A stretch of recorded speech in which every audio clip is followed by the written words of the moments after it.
Sang Sabda telah menjadi manusia dan tinggal di antara kita. Para sahabat Sabda Hidup yang terkasih, jumpa kembali bersama saya, Frater Jimmy, dalam permenungan hari ini, Senin 30 November 2020. Pada hari ini bersama Gereja Universal, kita merayakan pesta Santo Andreas Rasul. Permenungan kita diambil dari Injil Matius bab 4 ayat 18 sampai 22. Mari kita mempersiapkan hati kita untuk merenungkan sabda Tuhan. Dalam nama Bapa dan Putra dan Roh Kudus. Amin.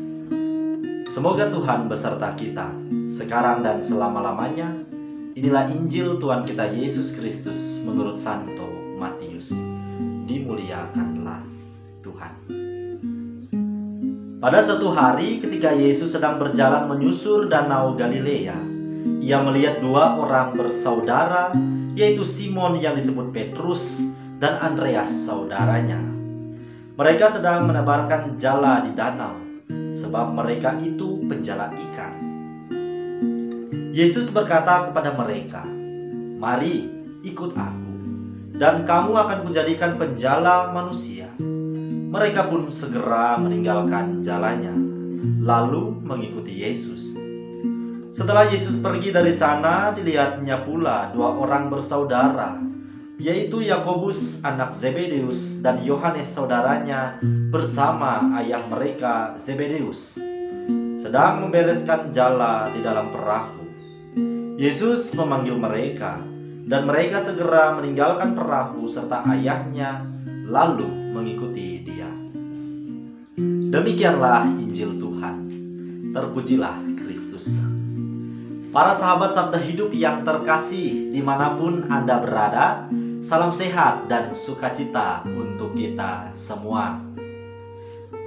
Pada hari ini bersama gereja kita merayakan pesta Santo Andreas Rasul, salah satu seorang Rasul Kristus yang namanya cukup termasyhur. Injil yang barusan saja kita dengar menceritakan bagaimana panggilan para murid, terlebih panggilan Rasul Andreas yang hari ini kita pestakan. Diceritakan di sana bahwa Rasul Andreas bersama saudaranya Simon Petrus sedang bekerja. Mereka berprofesi sebagai penjala ikan. Yesus berkata kepada mereka, "Mari ikut aku, dan kamu akan kujadikan penjala manusia." Ini perintah Yesus kepada mereka. Dan yang luar biasa, mereka pun segera meninggalkan jalannya, lalu mengikuti Yesus.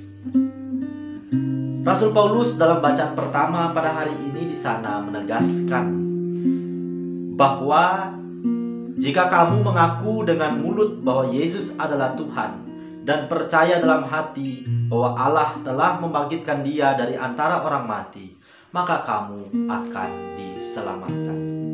Sekiranya apa yang diungkapkan oleh Rasul Paulus dalam suratnya kepada jemaat di Roma dalam bacaan pertama pada hari ini, sekiranya itulah yang telah dihayati oleh Rasul Andreas ketika Yesus mengatakan, "Mari ikut aku, dan aku akan menjadikan kamu penjala manusia."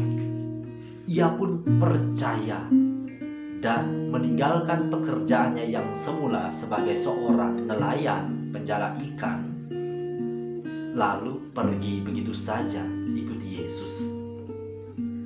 Maka sekiranya sabda Tuhan yang kita dengar melalui bacaan pertama hari ini menegaskan bahwa iman timbul dari pendengaran. Pendengaran tentang apa? Yakni pendengaran dari firman Kristus. Ketika Yesus bersabda, "Mari ikutilah aku."